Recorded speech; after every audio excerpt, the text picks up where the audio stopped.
Moderate GOP candidates have not fared well so far in the primary process. Both Christie and Asa Hutchinson failed to gain much traction at all. So what does the future hold for that wing of the Republican Party? Joining us now from New Hampshire is CBS News political director Fin Gómez. That wing, I don't know, it might be like, I don't know, a walk-in closet. I don't know if it's a whole wing. The wing. That's great. That's great. Why did moderate GOP presidential candidates not resonate with voters? With Republican voters, since really Ronald Reagan in 1980, if you recall, like it was between George H.W. Bush, who was considered representative of that moderate wing, and Ronald Reagan, who was this conservative insurgent former California governor who came up. Since that moment, Anne-Marie, it's really changed. You've seen that wing that you talked about, that moderate wing, get smaller and smaller. The 1994 Republican Revolution in Congress, led by Newt Gingrich, was another example of how like the party had started to go to the right, and then of course with Donald Trump in 2016, who really rode this wave of conservative, this populist movement more than pure sort of a conservative ideology. The Republican Party has changed, and that wing has gotten smaller and smaller. There are some here in New Hampshire. You do have that Granite State Republican who is more of a libertarian, more moderate, if you will, in comparison. But so they do have a bigger say here, and that's something that Nikki Haley and her allies have been sort of banking on, Anne-Marie, that they will come out and vote today and give her a bit of a lift, even though some of those polls that we've been seeing have shown that Donald Trump still has been leading here by double digits. So what does this say about Donald Trump's hold on the party? You'll know, Fit, that Ron DeSantis, before he dropped out of the race, said that a lot of Republicans told him privately that they'd vote for him, but that they would endorse former President Trump. Like, that is sort of fascinating to me, that you, if that's true, would have that sort of mindset in the Republican Party. What does that tell you?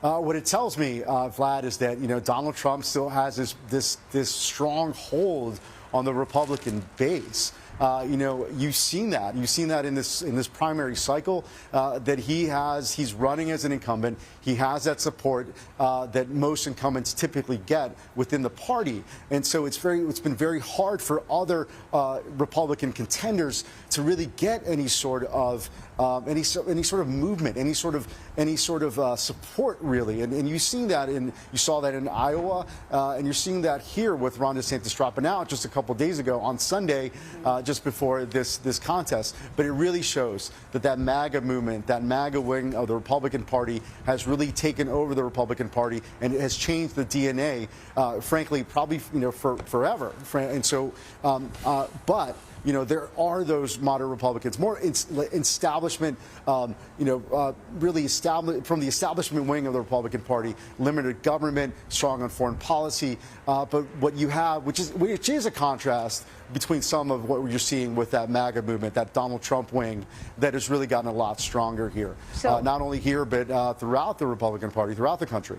I mean, so what Ron DeSantis is kind of saying is that it's kind of a matter of political survival, right? That what you show, your public face has to look a certain way. So that you don't lose your job. Right. Yeah. And after the Iowa caucuses, it was almost like the Trump campaign picked up the phone and said, now's the time to endorse, Cruz and everyone else, fall in line in an effort to kind of build the appearance of a groundswell amongst established Republicans. And the word, and Finn will know better than I, but the word from political reporters who cover these campaigns and have done so for many, many years, is that the Trump campaign has suggested that if you are not on the Trump train by a certain point, even if you come out later on, and that includes donors and endorsements. And that point might have been right after Iowa.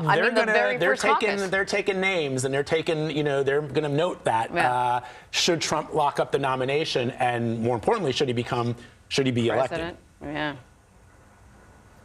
Absolutely. There's a political calculus, guys, that's underlying these decisions to support Donald Trump. You're seeing that with some of Nikki Haley's South Carolinian Republicans. Congresswoman Nancy Mace was the most recent Republican who endorsed Donald Trump.